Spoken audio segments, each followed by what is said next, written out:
So I don't understand how that's gathering power that it can transmit. I don't know. The thing about people like that, and I'm not saying this guy's not telling the truth, but I'm saying when I see stories about like someone talking about like some alien base that's underground and there's these aliens down there and one of them shot at me with a laser beam. If you were hiding some shit, like one of the best ways to make it seem ridiculous that you're hiding some shit is get some guy who's out of his fucking mind to go tell some wacky ass story. Oh yeah. Fill him full of lies. Tell him, yeah, we started the earthquake in Christchurch, New Zealand. It was started with this thing, and then you tell him, yeah, it's actually a transmitter, and then you have the guy go tell, and now everybody's like, oh, that's kooky. The idea of doing that is kooky. A directed energy weapon is kooky. When meanwhile, it wasn't even that. They got a real one somewhere. So now they've discredited the whole idea of directed energy weapons. Oh, yeah. And they got some shit out in the desert in Nevada that's real. The government loves conspiracy.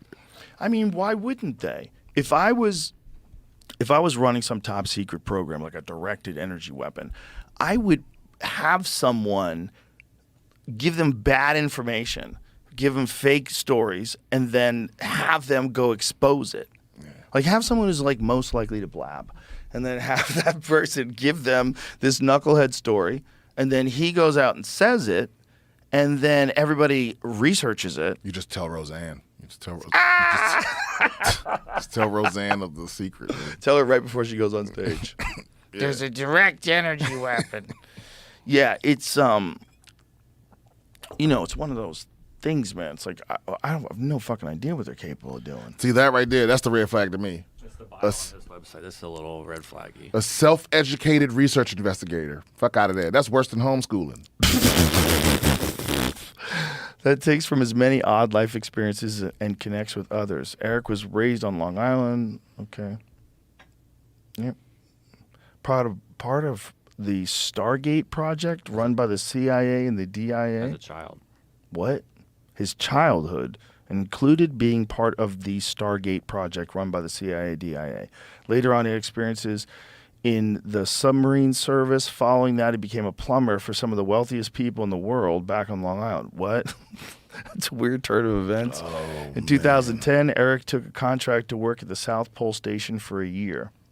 Oh, so he went from being an amazing plumber to being a firefighter in the South Pole. That's what he's saying? Mm-hmm. Yeah. Okay, always the avid researcher. It was not until Eric began working remotely throughout the state of Alaska that he started making connections that his own life may not have been what he thought it was. Now he's trying to help others see that things may not be as we were told. 3 exclamation points.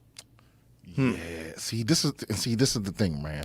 That feels a little red flaggy, does it? Yeah, that feels real weird. And then buy I mean, what the fuck Oh is yeah, you can donate, support on Patreon, and shop his CBD products.